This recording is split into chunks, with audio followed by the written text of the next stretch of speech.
I think Philocaly was born out of a real world problem, and I went into the market and I really struggled. Why have we made shopping for men so difficult, and then we cry that men don't shop? Well, if you would listen to Karan Johar asked us to change our name. So somebody who is a lover of beauty or somebody who loves beauty, you have to respect the professional.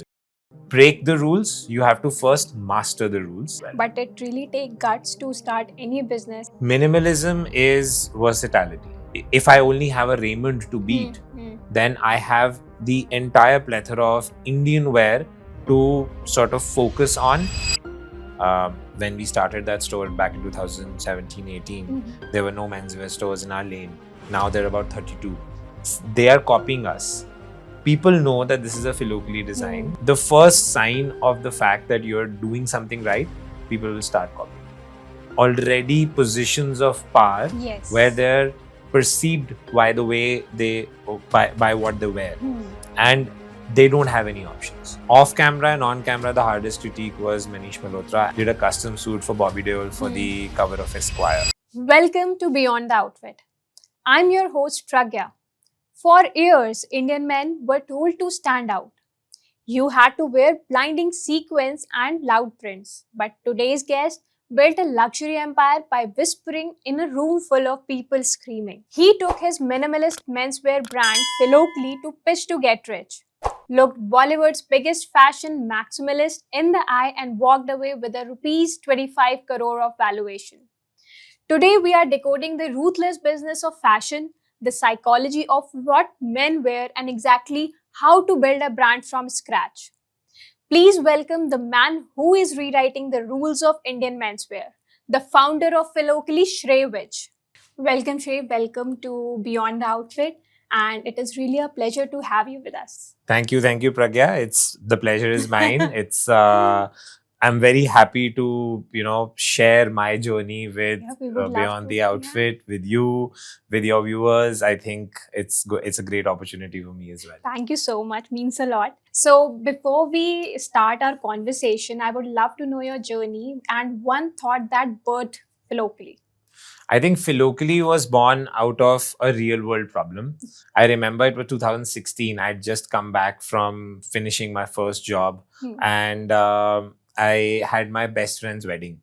And I thought that, I need some outfits, some bangalas or some suits and some classic, menswear ensembles that I can repeat and I can sort of restyle, use it for some other events as well. And I went into the market and I really struggled. Like, if I went to the usual suspects, which were very blingy for my taste, and I thought I can't reuse them. I can't rewear them. These are one-time wears. And I am personally not a one-time wear type of a person. If you'll see my wardrobe, it's a very limited set of wardrobe, but every day of the week, you'll see me in a different outfit. It will look different, but it is not different. It's the way it's styled and or the looks are put together. So that's just my DNA. That's what I learned during my first job and during my experience, and that's the kind of brand that I wanted to build. So when I went into the market, I couldn't find anything. Then I decided, okay, fine, let me design my own clothes. So I went to a fabric shop, bought fabric, sketched out my designs, gave it to a tailor.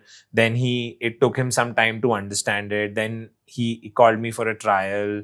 Then there were changes and another trial. And then finally I got my pieces and I was like, why the hell is this so difficult? I mean, why can't men shop for clothes in a more easy, accessible way? Like, what is this? I've literally, for my best friend's wedding, I've spent as much amount of time going around in the market and working as hard as probably she did.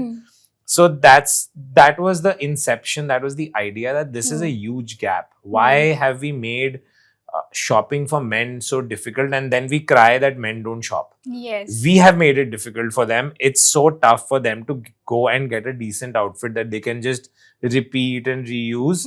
Either it's too blingy, or it's too expensive, or it's not easy. You have to do multiple trials. And I realized that I have the expertise, I have the experience to solve this problem. And then I took it upon myself as a challenge that now I've got to solve this problem. And that's the birth of Philocaly, basically. Men have very limited options in Yes. clothing, and Yes. it is the biggest challenge, I guess, for men. Yeah. And the name you said, Philocaly, it is very unique and very different. When I read for the first time, it just I was like, oh, what is this name? Then I Google searched it and found out the meaning. So can you tell me the meaning of well, if you would listen to Karan Johar asked us to change our name. So I mean, all the credit to Mr. Karan Johar for whatever he's built, but we are definitely not changing our name. Philocaly came about after, I think, 1 million iterations. We sat on the name, I think, for about 2 months.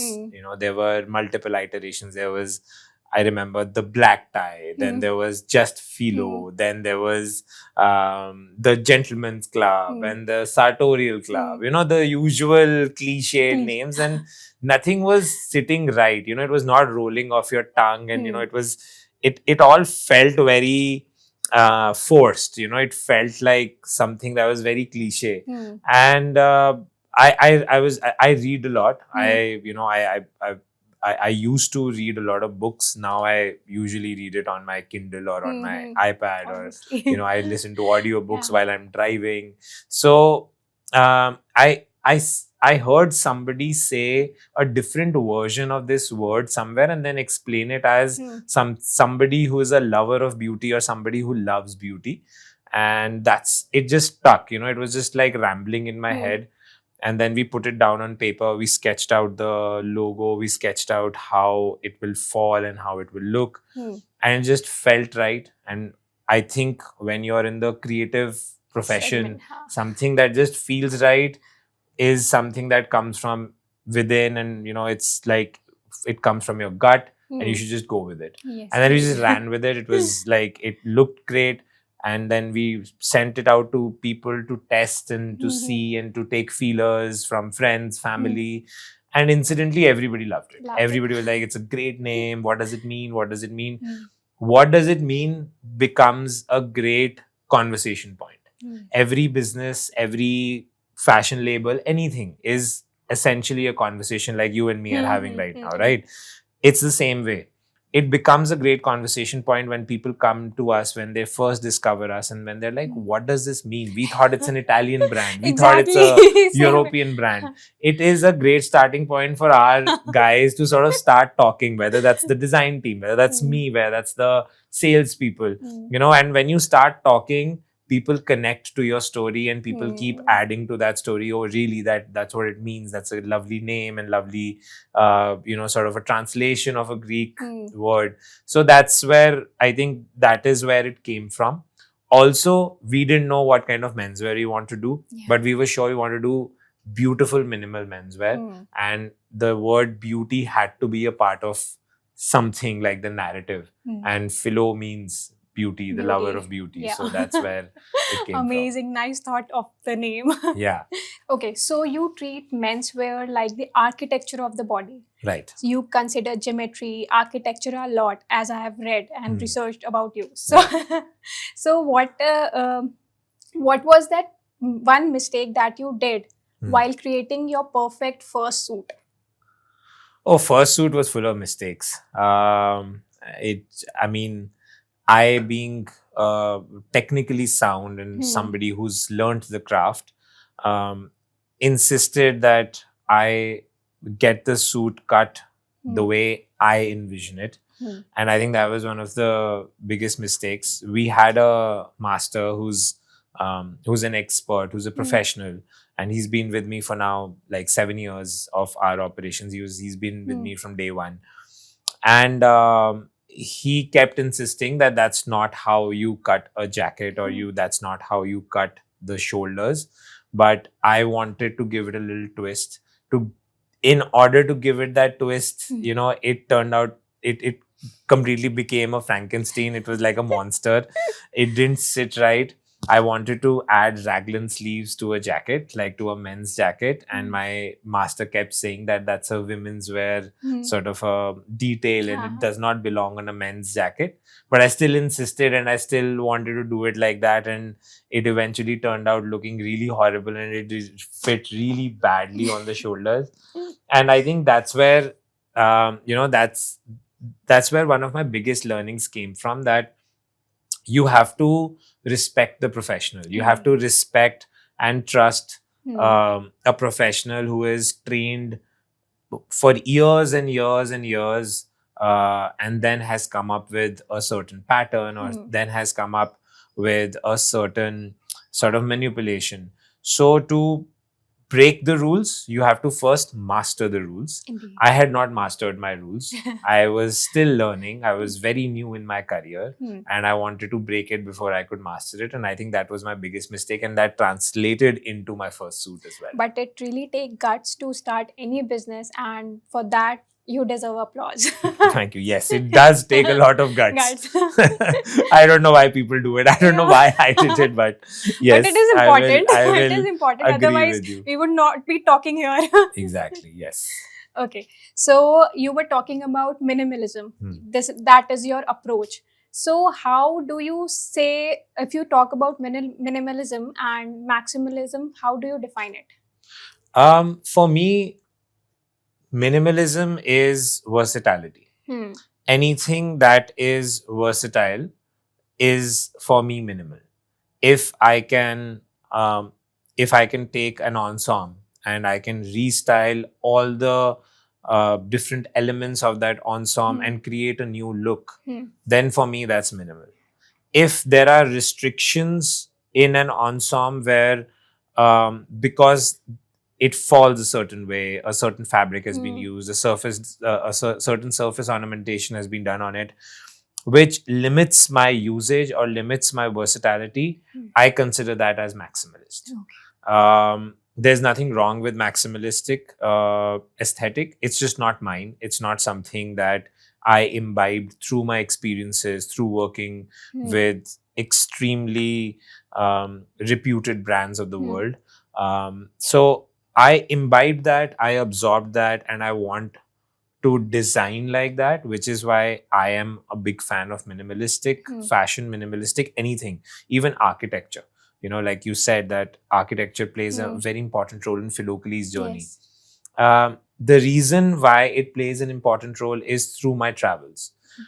I have traveled almost the entirety of Europe, and there is no better architecture in the world than the European architecture. Now you'll see something like a Duomo, which is a maximalist cathedral, and you'll see a Siena, which is a minimalistic sort of a crypt cathedral. Both built in the same era, but both built with very, very different aesthetics. One is minimal. It was a crypt, then it turned into a cathedral, then it turned into a museum. Versatility. Whereas one, which has always remained cathedral, which has stood the test of time, ages and ages, and centuries and centuries of climate, people, it has withstood that. So there's nothing wrong with either or all. I just gravitate more towards something that's more versatile. Generally, what we describe minimalism in the men's segment is by colors, like they have very limited colors, blue, black, white, generally. So how do you describe that thing? I think it's a huge misconception. Colors have nothing to do with minimalism. You can be wearing the brightest of the colors. You could be wearing like a hot pink or like a burnt orange, and still style it in a way that it looks minimal, it looks versatile. You change the elements of it, you change the footwear to it, you change different things in an outfit or different elements of the same outfit, and it completely changes the look. It can go from day to evening, it can go from festive to a brunch look, it can go from something that you'd probably wear for a wedding, but would also wear for like a sundowner yacht party.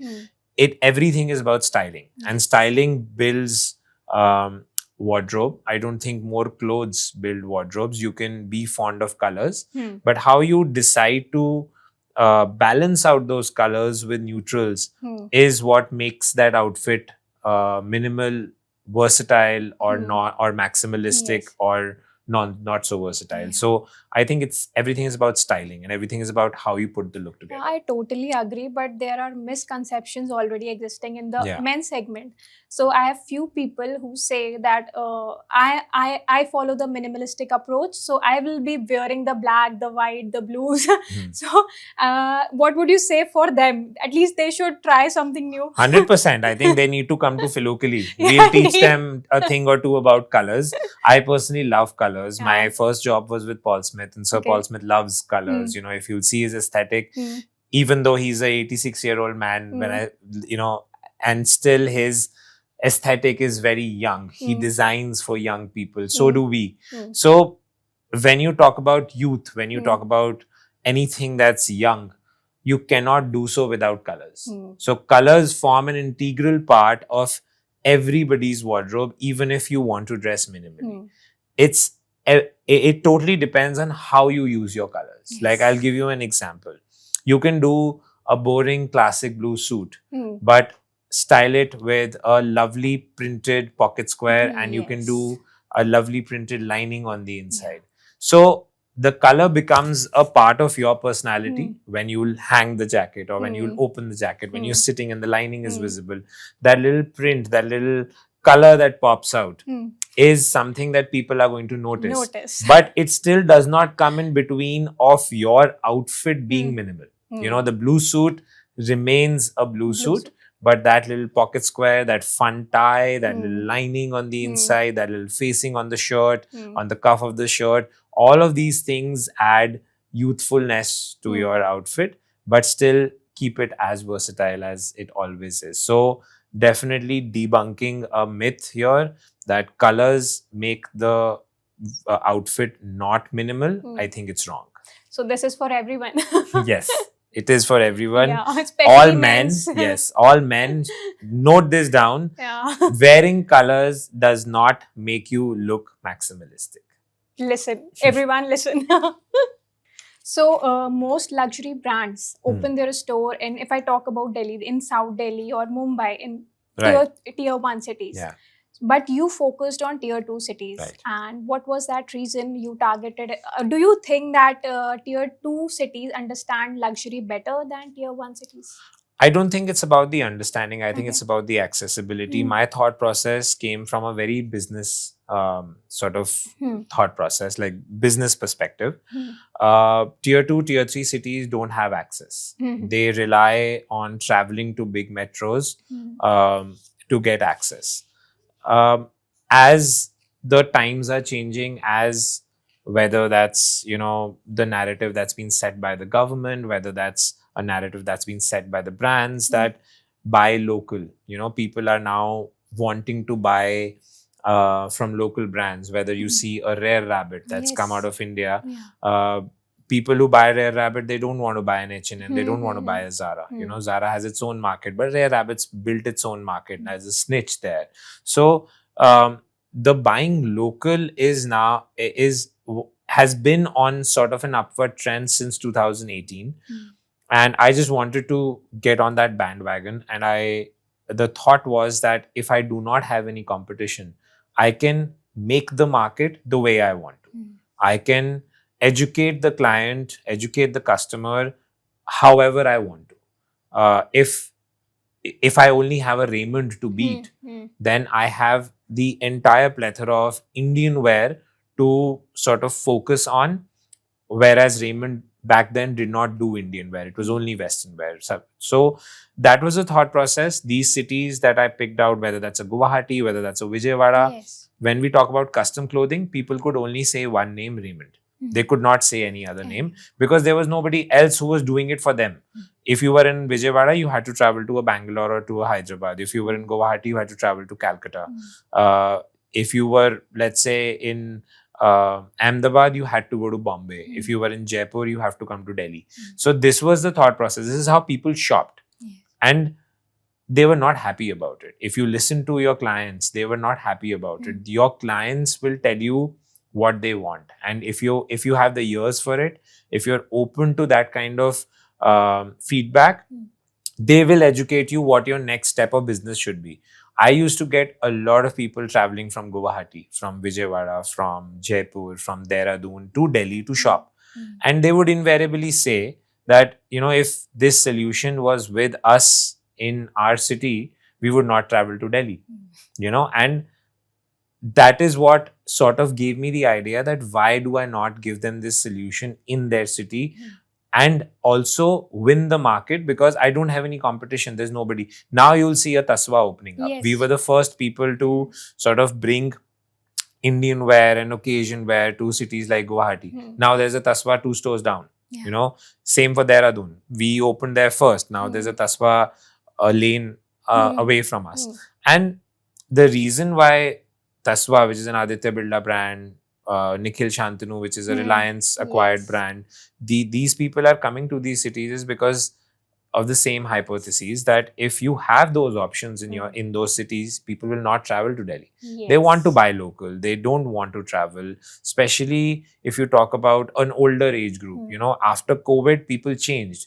Before COVID, theek hai, if it's just a flight. You took it very casually. Post COVID now, you don't want your oldies to be taking flights where it's not necessary, right? Because it will lead to them catching a disease or whatever. That's how we got programmed to think.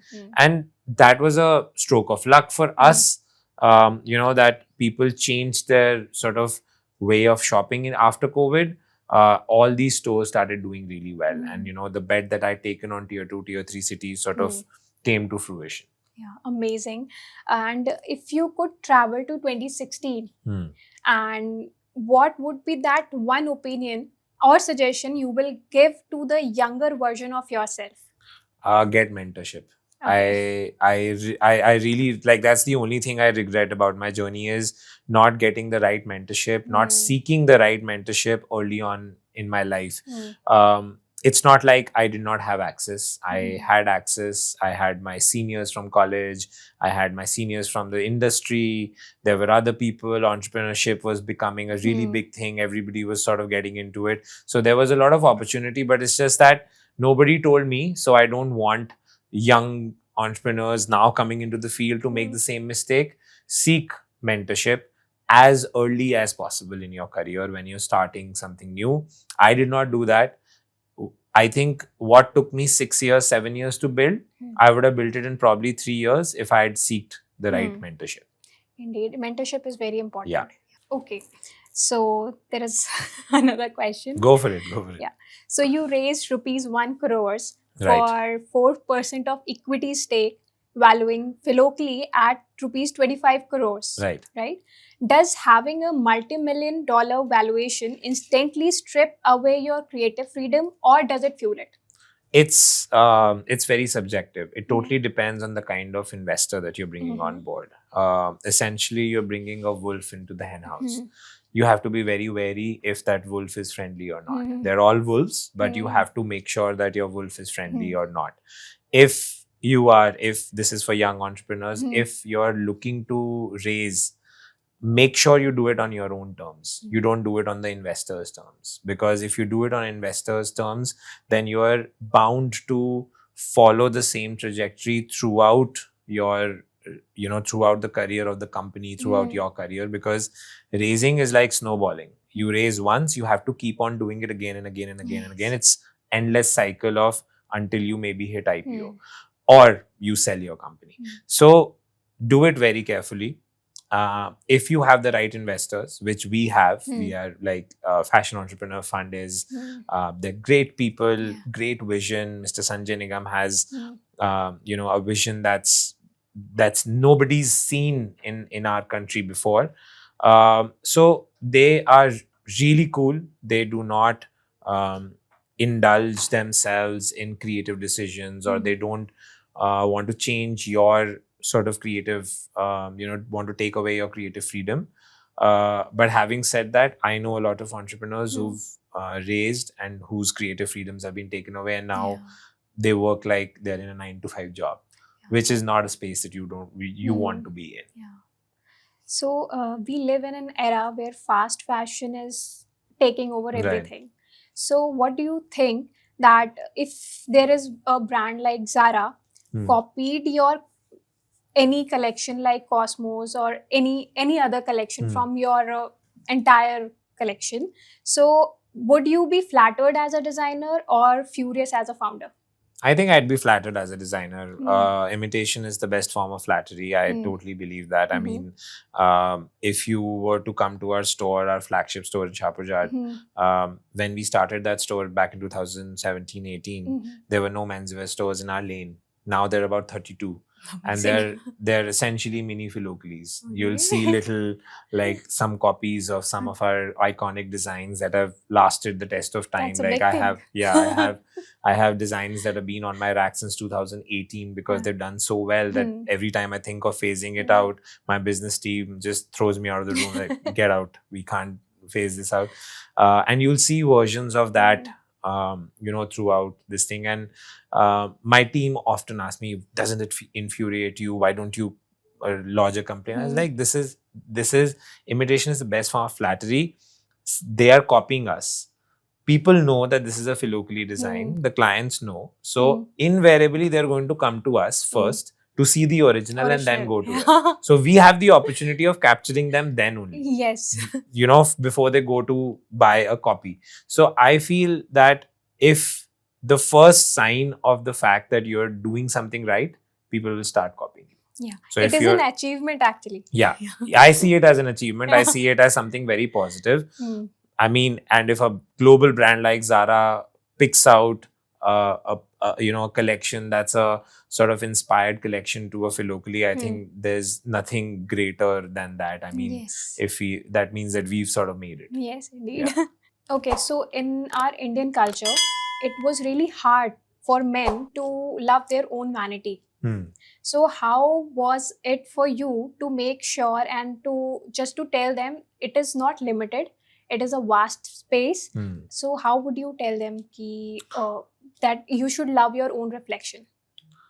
I think men in India are sort of raised to believe that vanity is a something that a woman does and not a man does.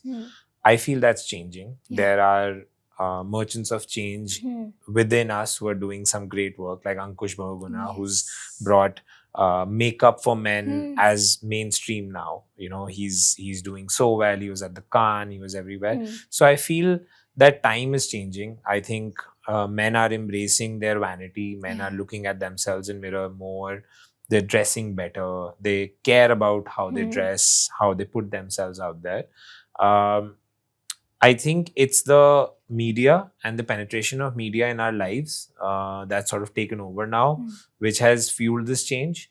And I feel there is no end to it now because the media is becoming stronger and stronger. Yes. I mean, social media has pretty much taken over our lives, whether that's food, whether that's fashion, whether that's living. Everything is inspired from somewhere that we see something on social media. As long as that remains strong, I feel men would keep embracing their vanity. Men would keep embracing the feminine side. Although I don't think it's the feminine side, but it's important. It makes a man more receptive, more sensitive, and God knows we need more of that. That whole ultra alpha macho looks good on the big screen, and I think that's where it should remain now. It should not trickle down any further into our society. I think men need to be more feminine, and I think that's what's happening, and I think it's a great thing for us. It's a great thing for all the beauty industry and the fashion industry that men love themselves more. And I feel the same, that they should take care of themselves. Yes, absolutely. It is important for both. And people judging them, they should take care of themselves more. Yeah, exactly. I mean, people who judge are essentially, they don't have anything better to do. So they'll judge you and they won't stop at a fellow man or a fellow woman. They'll judge everything. They'll even judge a dog, and so those people should definitely be shunned, and we should pay as little attention to them. The faceless trolls, the judgmental pricks, they should definitely be kept at an arm's distance. It is important. Yeah, and the fact that men are sort of embracing their their physicality, I feel is is a very welcome change, because the more you are in tune with how you look and how much you love yourself, you will be able to give that love to the people around you, whether that's your colleagues, your spouse, your parents, anybody. It reflects, basically. Yes, it reflects. It makes you more radiant. It is the reflection of how you feel and how you want to express yourself in front of people. Yes, absolutely. Yeah. So you famously say less when done right and says more. Yes. So, but as a designer, when does less just become boring? I think where do you draw that line? I think less is only boring if it's done repeatedly again and again. If, like, for an example, let's say that I love blue. And now if I wear blue every day of my life, it will become boring, not just for me, but also for people who are interacting with me, whether that's my colleagues, whether that's, my friends, whether that's my spouse. And eventually, it will start rubbing onto me as well. Even I'll not want to look at myself in the mirror. I'll be like, okay, fine, it's blue. So loving something is good, but overdoing it again and again without changing the mold, I feel, is lazy. And less is boring when it's lazy. So you are now venturing into bespoke women's wear. Right, yes. Yeah. So using your signature structured tailoring. So are you trying to make women dress more powerfully, or were you just tired of the current women's wear market? I think neither. It's the women that I meet on a regular basis, whether they're CEOs, VPs, corporate lawyers, women who want to wear formal wear. And one thing, a common denominator that all of them have, said, that the options that are available in the market aren't comfortable. So for me, comfort is paramount. For me, if you're dressed immaculately well, but if you're not comfortable, you're going to look like a drab. It will translate, it'll show on your face, it'll show in your body language, it'll show in the way you walk. And that's the feedback that we've gotten from women, and that's what I want to change. I want them to be wearing comfortable clothes. I want custom clothing to not be a process where they have to jump through hoops, following up with their tailors and masters and this, that, buying fabric from here and there. I just want to simplify that process for them. More and more women are wearing jackets and trousers and,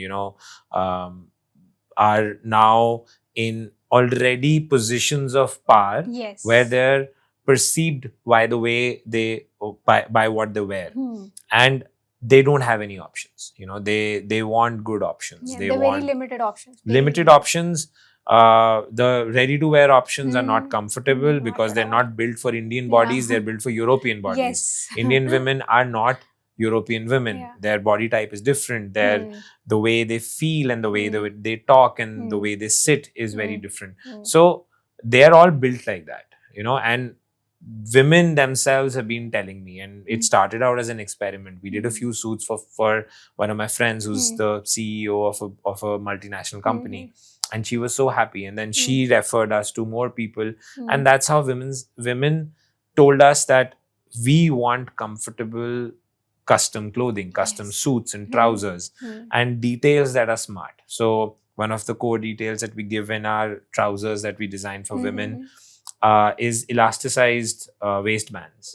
So when you sit, it sits with you. It opens up. When you stand, it closes and it fits with you. So the garment should move with you, and you should not move with the garment. According to the garment. So that's how that's the change that I want to bring about. And it's been told to us by our customers. Honestly, I'm not trying to. No, it is a genuine feedback. Actually, females face a huge problem after wearing the power suits or something, because there are very rare brands who cater into the power suits, and various are coming. They are into small running businesses who are dealing into power suits, but they are still not comfortable because they are not customized properly. And they're also cut by people who are attuned to cut for men. Yes. A man's body and a woman's body is very different, right? The garment, the jacket will sit very differently on you versus it will sit on me differently, right? So the person who's cutting it has to have that knowledge of how to cut for a woman's body. If you cut a suit for a woman the way you've cut it for a man, she will never be happy because they don't want heavy shoulders. They don't want to feel like somebody sitting on their shoulders, right? You want lightweightedness, you want comfort, but you also want the fit, you want that cinched waist, the structure. And that only somebody who is versed and who's studied the art and the craft can only give that. So then there aren't a lot of people who are doing that, and the ready to wear options are not sufficing. So that's the gap that we're trying to fill, that our people have told us, basically. Amazing. Keep going ahead. So you got the backing from major investors like Darpan Sangvi and Dhruv Sharma alongside Bollywood titans. Who gave you the absolute hardest critique off camera? I think off camera and on camera, the hardest critique was Manish Malhotra. And honestly, I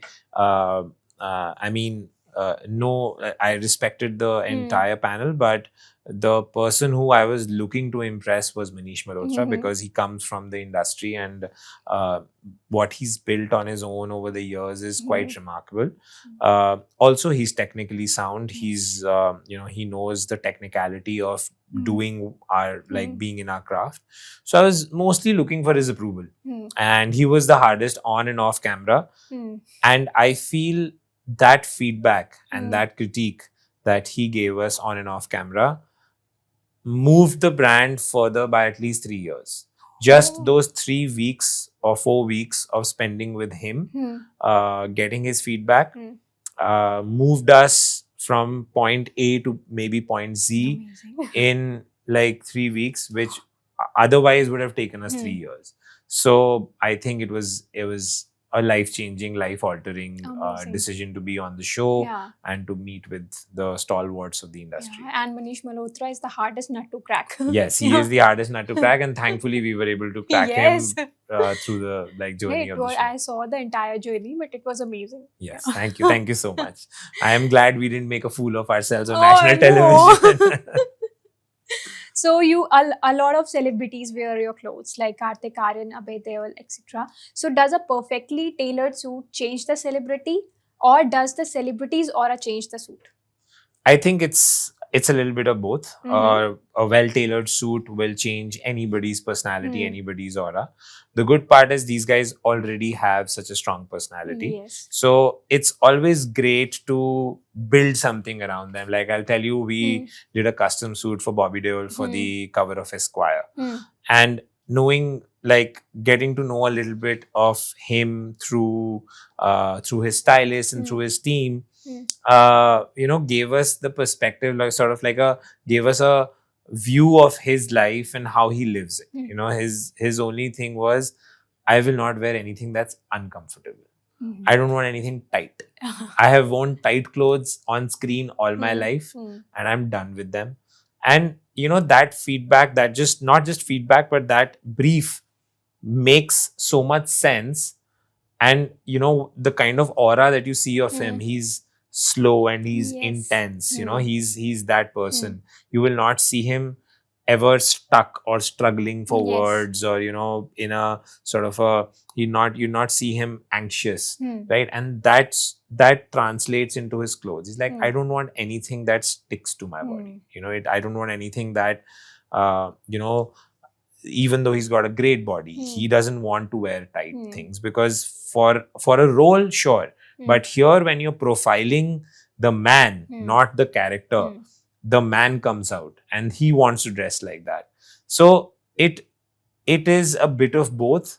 The aura of the star rubs off on our design team when we're doing a custom outfit, and our custom outfit changes the way the way he looks. Like he said, I love this suit, Shrey, can I keep it? So it's like a symbiotic process when you work with somebody, and that's the beauty of our business. That's the beauty of Bespoke. When you work with somebody, you really get to know that person. You know, you Yes. get to know As a what their person. what their likes and dislikes Yeah. are, how they live their lives, Hmm. how much do they sit, how much do they stand, how much do they walk, how much do they drive. Indeed. And all of those things help you design looks for people. Yeah. And I think that's the way it is with stars Yeah. as well. And at end of the day, everybody needs comfort. Yes. Be it anyone, be it Yes. any celebrity or Yes. anyone. Yes. Comfort is the And utmost back in the priority. day, it was not such a big Yeah. thing. You know, Yeah. people would wear tight clothes and people Yeah. would be uncomfortable. Yeah. Especially men would be Men. really uncomfortable throughout the day just for the sake of looking good. Yeah. Now it's changing. Yes. Now, if it's not comfortable, it will not work. Not. A man will not wear a shoe that's uncomfortable, Mhm. no matter how good it looks, no matter what the brand is, how big the brand might be. Indeed. If it's not comfortable, they will not touch it Not with a touch it. 10-foot pole. Yes. So, if I forced you to instantly eradicate one trend in modern Indian menswear forever, what trend is going into the fire and why? Washed denims, I think. I think Okay. I'm quite done with them. Okay. I don't want to see them anymore. They don't look good. Yeah. They don't look polished. They don't look refined. And I think now is the time for all men to retire their washed denims, please. It's a good suggestion. Okay. So 30 years or 50 years from now, when people look back at the legacy of Shrey Vij, do you want to be remembered as the man who changed Indian fashion or the man who finally understood Indian men? I think somebody who understood Indian men. I think I Yeah. would much rather do that and let the success and the changing of landscape of the industry be a byproduct of that understanding. Because if you're able to understand to your target audience as to who you're catering to and what they want and you know where they're coming from, you've won about 80% of the battle. You know, your business is sorted. If you know the problem statement, 50% of it is done, and if you figured out the solution to it, your 100% problem is done. After that, it's only the execution is left, and there are so in the world of AI, there's so many options Yes. now to help you figure out your execution. You know, you can actually go to an AI tool and put down the problem statement, put down the solution, and just ask it to build your design deck, build your business deck, and it'll do it for you. It'll even tell you who to go for funding, what bank loans you can take, what business loans you can take, where you can raise the capital. It'll tell you everything. Yes. Back in our day, that was not a luxury we had. We had to figure all of that on our own. So problem, solution, that's it. Right now, that's all you need. So don't you think we live in an AI era? Don't you think, and what would be your opinion, the creative segment of human mind is being killed by it, or it is enhancing it? The AI is enhancing it. It totally depends on how you use it. Okay. For us, we use a lot of AI. We use a lot of AI for designing. We use a lot of AI for detailing. We're using a lot of AI for content as well. It's up to you how you use it. I mean, you can use it as a power or you can use it as a weakness. You can view it like a weakness. I definitely know that it's taking a huge chunk out of the content creation bit. The creativity in the content creation is dying. Yes. And I think that is my biggest worry. But I feel all the other creative arts, all the other art and craft and all the other creative professions are pretty much still dependent on the human brain. Yes. If you're good at something, use it as a crutch to get to the next step and you will see success. But if you're totally dependent on AI, I don't think you'll be able to find your niche. Indeed. Yeah. Important So it that's is. I mean, that's my take on it. But definitely the content creation industry is really taking a hit because models, photographers, videographers, they are sort of going out of business because AI is being able to generate great imagery without hiring a model, without hiring a photographer, without hiring a videographer. So those guys will have to figure out how they can protect their niche. Yes. But I think for all other creative industries, it's still pretty much safe. Yeah. So let's come to the most exciting part of the podcast. So you have to agree or disagree and tell us why. Okay? So I'll give you one sentence and you have to agree or disagree. Got it. Yeah. So the first one, luxury is mostly perception. Disagree. It is. I don't think it's a perception. Luxury is the material. Luxury is the fit. The luxury is comfort. If you can give all of this, you will be able to command a luxury price, a premium for that. Yeah. Okay. So celebrity endorsements are losing their impact. Agree. 100%. Yeah. I mean, people don't want to see a famous face. They want to see a known face. I would much rather, know what Pragya is wearing than what Deepika Padukone is wearing, because I know Pragya, and if she wears it, I will trust it more versus a star, an actor, or an actress wearing it. So it's basically about relatability. Yes. You feel relatable with the normal human. Yes. And it's going to get deeper. I think it's going to become bigger. The UGC section, the micro influencers are going to become a much larger chunk, which changes the customer perception and drives the customer decision than celebrity endorsements or macro influencers. Yes, indeed. So fashion school is overrated? No, I disagree. I think fashion school teaches you the right attitude, teaches you what to expect from the industry. It cuts your learning curve by at least 4 years. It gives you access to mentors that otherwise you will not have access to. It gives you access to culture, because when you're in design school, you're meeting a designer from from the interiors of, let's say, Jharkhand or Bihar or Chhattisgarh, and you're meeting a South Delhi boy or a South Bombay girl. So the cultural sort of journey of you in design school is nothing can match that, honestly. Yes, indeed. So every founder should raise funding? Disagree. Funding is a function of your end goal. It is not a function of your business succeeding or failing. Okay. And social media followers don't always convert to sales? Yes, agree. Absolutely. I don't think that anybody's looking at the number of followers you have. Everybody's looking at the quality of followers that you have. If you have a very good quality community following on your social media pages, it will convert to sales. If you've just acquired them to make a number look big, then they're not going to, it's not going to convert to sales. Indeed. Offline retail is making a major comeback? Absolutely. I don't think it'll ever left. There was only a COVID, those 2.5, 3 years of COVID, where offline retail sort of took the back seat. Yes. Before that and after that, I don't think offline retail ever went away.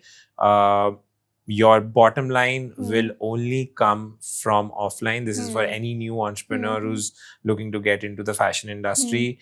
Offline will give you bottom line. Online will give you top line. So what is your focus will depend on offline and online. Okay. AI will transform fashion faster than people expect? Agree. Absolutely. Okay. So the quicker you embrace it, the better it is for you. Indeed. Bigger logos don't make a brand more premium? Agree. Bigger logos are ugly. ugly. Yeah.